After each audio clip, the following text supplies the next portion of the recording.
ഞാനിപ്പോൾ ഒരാളെ പരിചയപ്പെടുത്താം, ഒന്ന് പരിചയപ്പെടുത്തിയാണ്. ഇതാണ് ഞങ്ങളുടെ വിദ്യക്കുട്ടി. മോഹം കൊണ്ടുപോവാ. വിദ്യക്കുട്ടി, അവൾക്ക് ഒരു കുറേ ദിവസമായിട്ടൊരു മോഹം, ലളിതാമ്മയുടെ ചാനലിൽ ഒരു പാട്ട് പാടണം. അപ്പോൾ അവൾക്കൊരു ചാൻസ് കൊടുക്കാൻ വേണ്ടിയുള്ള വ്ളോഗാണ്. ഇനി അവളെക്കുറിച്ച് പറയാനാണെങ്കിൽ 5 വയസ്സായപ്പം ഒരു യൂട്യൂബ് ചാനൽ തുടങ്ങിയവളാണ്. ഇപ്പം അവളത് യൂസ് ചെയ്യുന്നില്ല, കാരണം മൊബൈൽ കേടായതുകൊണ്ട് അവളുടെ അമ്മ പഠിക്കാനുള്ളതുകൊണ്ടൊക്കെ സമയം കൊടുക്കാത്തതുകൊണ്ടാണ് അവൾ ചെയ്യാത്തത്. എന്തായിരുന്നു വിദ്യന്റെ യൂട്യൂബ് ചാനല്? കുഞ്ഞിക്കിളി ബ്ലോഗ് എന്ന് പറഞ്ഞു. അപ്പൊ എല്ലാരും വ്ളോഗ് അല്ലേ? അപ്പൊ എല്ലാവരും അത് കാണണം, ലൈക്ക് ചെയ്യണം, സബ്സ്ക്രൈബ് ചെയ്യണം, അവളെ പ്രോത്സാഹിപ്പിക്കണം. അങ്ങനെയൊക്കെ ഉള്ള നല്ല കഴിവുള്ള ഒരു കുട്ടിയാണ്. എന്ത് വേണേലും ചെയ്യും, താനും മൊബൈലെടുത്ത് സ്വന്തം എല്ലാം അങ്ങ് ചെയ്യാണ്. എനിക്ക് തന്നെ സമയമില്ല.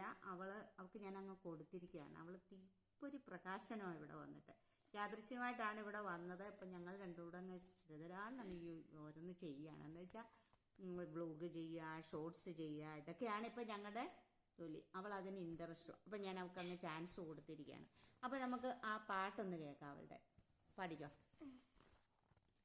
അങ്ങു വാനക്കോണില് മിന്നി നിന്നൊരമ്പിളി, അമ്പിളിക്കലയ്ക്കുള്ളില് ചോരക്കൺമുയൽ, ഇങ്ങു നീലത്തുരുത്തില് നീർപ്പരപ്പിൽ നിഴലിടും, അമ്പിളിക്കലയ്ക്കുള്ളില് ആമക്കുറുമ്പനെന്ന് നെഞ്ചത്ത് വെറ്റില ചല്ലത്തിലോ, ഭൂമിയെ പാടെ മൂടും അത്രയും വെറ്റില ഇട്ടു വയ്ക്കാം കുഞ്ഞിളം വാവേ, കഥ കേട്ട് മല്ലേ മിഴി പൂട്ട് മാറിൻ ചൂടിൽ ഉറങ്ങ് ഉറങ്ങ് പൊന്നെ തളരാതെ ഓമൽ ചിരിയോടെ കൊഞ്ചി കളിയാടി വളര് വളര്. ഉറങ്ങ്